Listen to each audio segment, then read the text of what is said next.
Hello everyone, welcome back to my channel అండి. Palak paneer curry ఎలా prepare చేయాలో మీకు ఇవాళ చూపిస్తున్నానండి. దాని గురించి పాలకూర ముందే శుభ్రంగా కడుక్కొని స్టవ్ మీద కాస్త నీళ్లు పోసి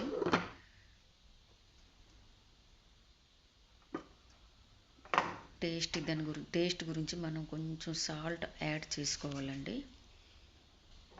తర్వాత మూత పెట్టేసేయాలి. ఇన్ టైం మధ్య మధ్యన చెక్ చేస్తుండాలండి. పాలకూర కొంచెం కలపాలి. కలిపిన తర్వాత ఎక్కువ బాయిల్ చేయకూడదండి. దానిలో ఉన్న పోషక విలువలన్నీ మనకి పోతాయి. జస్ట్ ఉడకబెట్టుకోవాలండి.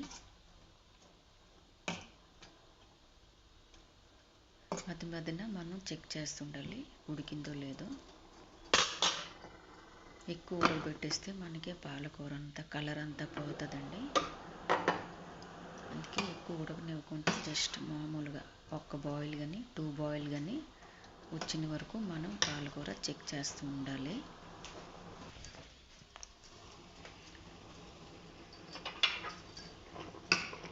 పాలకూర అయితే ఉడికిపోయిందండి. చూడండి, మీకు చూపిస్తున్నాను కదా, పాలకూర ఉడికింది. నెక్స్ట్ ఏం చేసుకోవాలంటే పాలకూరని కూల్ చేసుకోవాలండి, చల్లారనివ్వాలి. ఒక ప్లేట్లో ఆ బాయిల్ చేసిన పాలకూర అంతా తీసేసి పక్కన పెట్టుకొని చల్లారించుకోవాలండి. పాలకూర అంతా కాసేపు అయ్యాక చల్లారిపోతాయి. ఇప్పుడు నేను ఈ పాలక్ పన్నీర్ కూరకి 300 గ్రామ్ కంటే ఎక్కువ ఉంటుందండి. ఆ పన్నీర్ తీసుకున్నాను. క్యూబ్ ముక్కల్లాగా మొత్తం కట్ చేసుకోవాలండి. కట్ చేసిన తర్వాత ఇప్పుడు ఆ పాలకూరలో 2 పచ్చిమిర్చి వేసేసి ఆ పాలకూర అంతా మొత్తం వేసేసి మిక్సీ పట్టేయాలి.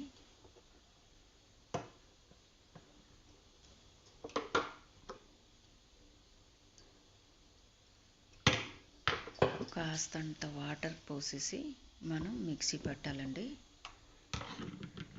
మీకు ఇప్పుడు చూపించిన విధంగా పాలకూరని మెత్తగా గ్రైండింగ్ చేసుకోండి. కొంచెం ఉన్నట్టుగా మెత్తగా గ్రైండింగ్ చేసుకుంటే చూడండి పాలకూర కలర్ ఎంత మనకి బాగా వచ్చిందో. ఎగ్జాక్ట్ ఆ కలర్ వస్తే మనకి కూర అండి గ్రీన్గా పాలక్ పన్నీర్ లాగా బాగుంటుందండి. దీని గురించి ప్రిపేర్ చేయడానికి పాన్లోన కొంచెం బటర్ వేసేసి పన్నీర్ ముక్కల్ని కొంచెం ఫ్రై చేసుకోవాలండి. వేడెక్కాక పన్నీర్ ముక్కలన్నీ వేసేసి ఫ్రై చేసుకోవాలండి. పన్నీర్ ముక్కలన్నీ వేసేసాను. పన్నీర్ ముక్కలన్నీ వేసేసి జస్ట్ ఫ్రై చేసుకోవాలి.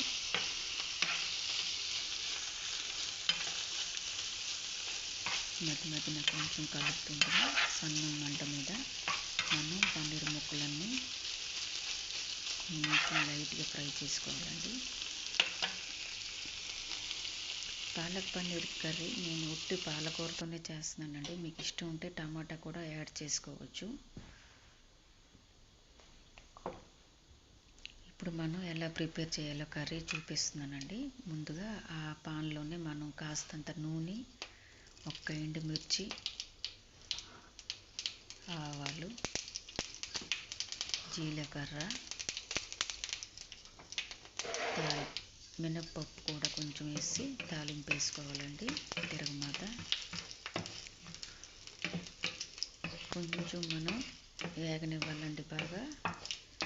అది బాగా వేగినాక ఎండుమిర్చి, ఎందుకంటే కొంచెం టేస్ట్ వస్తుందండి కర్రీ. ఎండుమిర్చి వేస్తే మనకి కర్రీ అంత టేస్ట్ ఉంటుందండి. తర్వాత సన్నగా కోసిన ఉల్లిపాయ ముక్కలు, ఒక ఉల్లిపాయ నేను 1 ఉల్లిపాయ కోసానండి. ఒక ఉల్లిపాయ బాగా ఫ్రై చేసుకోవాలండి. అల్లం తెల్లుల్లి పేస్ట్ కూడా అందులో యాడ్ చేసుకోవాలి. యాడ్ చేసి బాగా వేగనివ్వాలండి. పచ్చిదనం అంతా పోయిన వరకు బాగా వేగనివ్వండి పాలక్ పన్నీర్ కూర. ఇందులోనే మీకు ఇష్టం ఉంటే టమాటా యాడ్ చేసుకోండి. కూర టేస్ట్ కూడా వేరు బాగుంటుందండి టమాటా యాడ్ చేసుకుంటే, కానీ నేను టమాటా యాడ్ చేయలేదండి. తర్వాత మనకి ఉల్లిపాయ అల్లం వెల్లుల్లి పేస్ట్ కాస్త దగ్గరికి వచ్చినాక దగ్గరికి వచ్చేస్తే బాగా వేగిపోతుంది కదండి, అప్పుడు మనం పాలకు మనం గ్రైండ్ చేసి ఉంచుకున్నాం కదండి ముందే, అది ఇందులో వేసేసి మనం ఇంట్లో తయారు చేసుకున్న మసాలా, కారం, జీలకర్ర పౌడరు, ధనియాల పౌడరు, గరం మసాలా పౌడరు, ఉప్పు, పసుపు మొత్తం అందులో ఒకేసారి అంతా వేసేసేయండి. బాగా వేసేసినాక కలుపుకోండి. బాగా కలిపిన తర్వాత కలిపిన తర్వాత మనం కాసేపు ఆ మసాలాలంతా అందులోన బాగా మనకి మిక్స్ అవుతాయి. కొంచెం అందులోన ఉడకనివ్వాలి.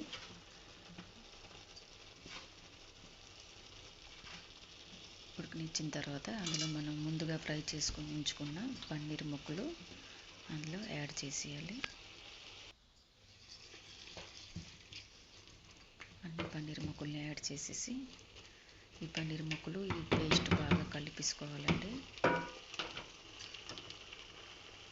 యాక్చువల్లీ నాది ఇండక్షన్ పొయ్యి అండి, కొంచెం మంట కాస్త ఎక్కువ ఉంటుంది.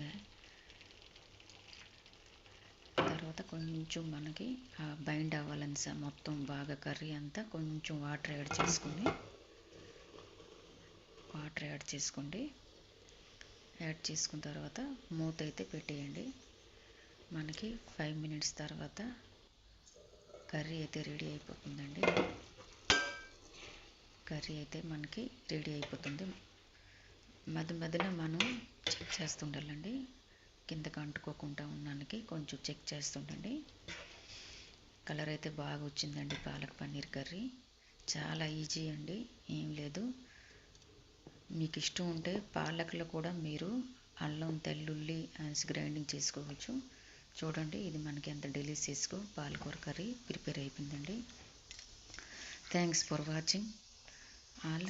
డోంట్ ఫర్గెట్ టు సబ్స్క్రైబ్ అండి if you like this recipe.